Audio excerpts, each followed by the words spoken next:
Hello, I'm Lou.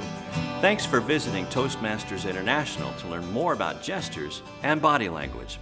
Since 1924, we've helped more than 4 million people gain the confidence to communicate in challenging circumstances and one of the most demanding situations you'll ever face is speaking to an audience.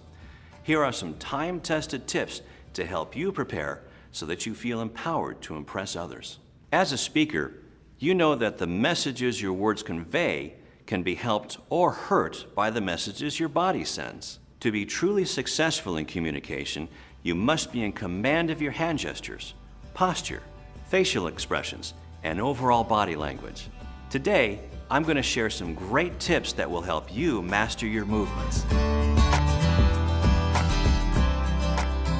Have you ever been in front of an audience and had trouble letting go of a lectern? Or have you ever had any other problems? Nervous mannerisms can mean trouble for speakers, like shifting your weight, adjusting your glasses, wringing your hands. These are examples of things you might be doing that lessen the impact of your presentations. And, tugging at your clothes, that's a problem too. You'd be surprised how nervous tics and inconsistent body language can distract an audience. Gestures that are not coordinated with the speaker's message will sap the speaker's energy and shift the audience's focus away from the intended message. Worse yet, it can cause an audience to laugh or even leave if they find the mannerisms difficult to watch. So what should a speaker do? The answer is planning and practice. The more you rehearse your speech, the better idea you'll have for what gestures can help emphasize a point.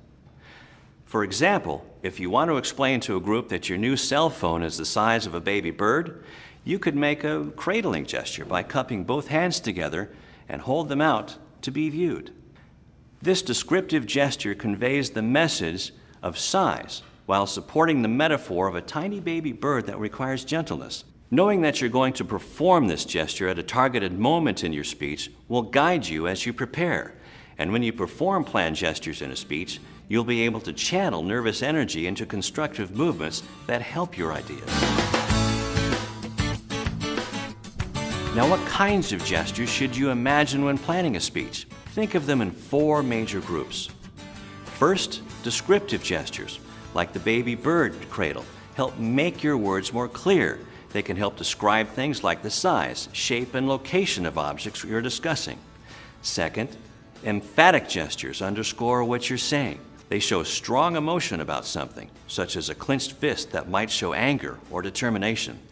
Third, suggestive gestures help you convey ideas and emotions, like shrugging your shoulders might suggest some irony in what you're saying. And fourth, prompting gestures are a good way to ask your audience to participate or respond. If you want them to raise their hands, for example, you may raise your hand to show them. Well, that's a lot of gestures, isn't it? And that's good.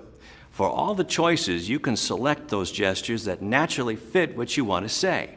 Start by thinking about the ways you normally move and try to rehearse those movements that come naturally for you.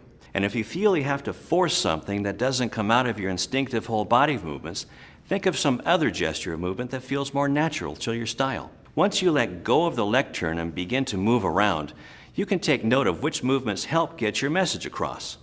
Beware of nervous mannerisms, though, and if you catch yourself repeating the same motion too many times, that's your nerves talking, not you. Movements such as this are probably not expressive enough to be in your speech. Instead, think of gestures that support the ideas in your talk. Try to focus your thoughts on words you'll be sharing from one point to the next. What movements are your natural response to what you're thinking, feeling, and saying? Stop. I have a word of caution.